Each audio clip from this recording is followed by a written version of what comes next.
miles an hour. It's only 6 miles an hour faster than we were when we started off. So overall, I think these are doing a good, capable job. It's not a job that was their primary intention. Everyday street driving, motorways, that's what these are for. So is all this low-profile, high-performance GTI stuff hype? We're going to find out. Well, here we are, back on the same bit of road. Well, that's 35. Now, at 35, the other vehicle was struggling. It really was. We'll push a little bit harder. See if we turn upside down. No. That's 40. But again, it's very, very straightforward. It's just perhaps another 4 or 5 miles an hour that these tyres are giving us. But it's a nice progressive feeling, whereas the other ones break away a little more sharp because there's less rubber in contact with the road, because they've got a taller profile. These, in fact, carry on with the job for longer, more stably, which is what they're designed to do. East Anglia enjoys good weather, but still it rains. So let's put the sprinklers on to see how the tyres perform in the wet. The tread is critical here. Those deep grooves shift hundreds of gallons, so you don't lose grip. This is where the ordinary tyres come into their own. Now, these tyres don't look very glamorous, but actually their standards of grip in some wet conditions, and particularly in snowy conditions, can be superior to those fat, glamorous tyres that you saw earlier. Why is that? It's because, like a lady's high heel, they've got a small pressure point and they cut through to the surface beneath. Painful if it's your foot, good if you're on a soaking wet motorway. Of course, push either type of tyre too hard and they'll bite you in the end. Oh.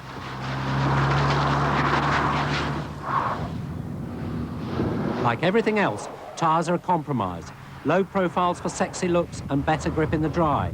Ordinaries for comfort, economy, and better bad weather grip.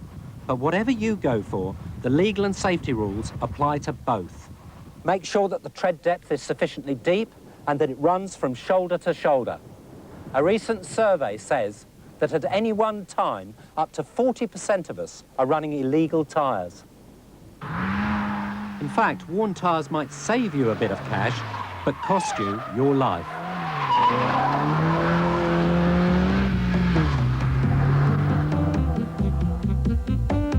Now for something completely different, we invite you to Highclere Castle in Hampshire for an appreciation of the art of motor car design given by the art critic and motoring writer, Mr. Brian Sewell.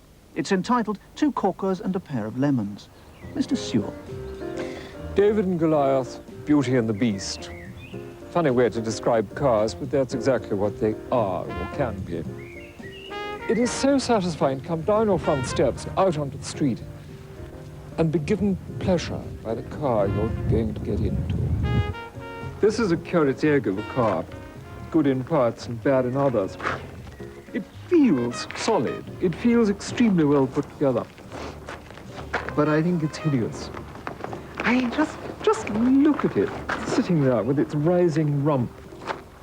It's too high and too narrow. As you move along the flank of the car, it kind of loses its grip on the line and the design amidships here. All this is very neat, and I have to say the doors shut marvelously. It's got beautiful details about it. I think the wheels are splendid. It's essentially a sort of Sharon and Tracy thing for shopping and being a little bit smart and a little bit common. And look at the upholstery. Oh, just look at that upholstery. Who would be seen dead in a cheap hotel in Spain, sitting on a chair made of that stuff? It's tat. But its road behavior is perfectly acceptable. It's not sporty. It is indeed rather docile, nice and quiet. The point I most dislike about the car, driving it, is this forward pillar here. It is so thick. Visibility is cut by that. One has to sort of, at a junction, squint around it, which is not good. Vauxhall we wear thin. This is a 10-year-old design. In fact, rather more than that, because it goes back to a first model, which this is a second rethink. you get a beautiful, long, slow, rhythmic line, which doesn't attempt to do anything eccentric except make a reference to the old camtail, that marvelous discovery of early aerodynamic design, that if you cut things off at the back, they perform so much better because you've got a vacuum forming here. This is a clear statement of something sitting on its heels and going forward. It's a very touchable car. One wants to stroke it, get fond of it, make love to it. It's such a pretty thing. It is an incipient classic. 20 years' time, people are going to look back on this car. 40 years' time, they're going to look back on it and say, you know, what a marvelous little sort of roller skate this was. How perfect the design. Nothing mannered. I would get great pleasure out of just getting into this car, pottering about doing the shopping at home, as well as taking it on some kind of wild and woolly journey. It's a much peakier engine. It has to be much more feather-toed with it, otherwise it snatches. But then it is a sports car, and it feels immediately much more sporting than the Vauxhall. It's not necessary, if you really want to cut a dash, to go and buy something 20 feet long and 6 feet wide. It won't necessarily be beautiful or even functional. We have an example here. I've no doubt it did splendidly in the wind tunnel and the computer, but it's pretty hateful, both as a general shape and in detail. When you look at this kind of arched eyebrow line here, it really isn't the way to establish the corner of a design. I have the feeling that if you looked at it through a reducing glass down to the size of, say, the little Honda, it might look quite neat and natty.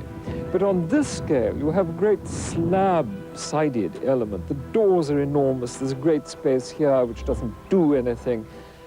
Jolly strong. Good thing to have an accident in, I'm certain of that.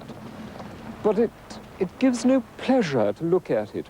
And when you think what Mercedes once did, the marvelous old SSKs from before the war, and you end up with this great lump of a thing. Compare it with the Bentley and you'll see what I mean. Absolutely impossible to have road rage in this. One ought, of course, to be playing Schubert to accompany such gentilezza. But there. It's a big, old American-style V8, and it has a good deal of acceleration roar. When it's not whisper quiet, but if you want clout from a big old engine, you've got to put up with some minor disadvantages.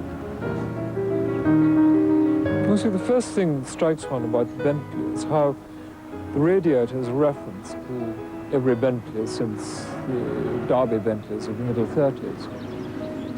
Headlamps that resemble headlamps and not some sort of modern piece of art. And then follow the lines. This piece of metal is full of lines and shapes, all of them coming together, coherent.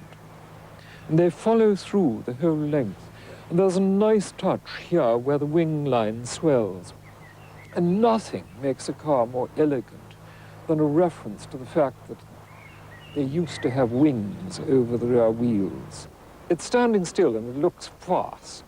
I think that this car has something that embodies the best of contemporary design and has all the old references to the grandeur of past Bentleys, is really as good as you could get now.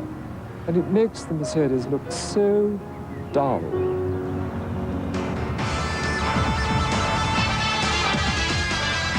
On next week's Roadshow, new Europeans from Volvo, Audi, and yes, Mitsubishi. Land, sea and air by car. And that big posh old one. What's it like to drive?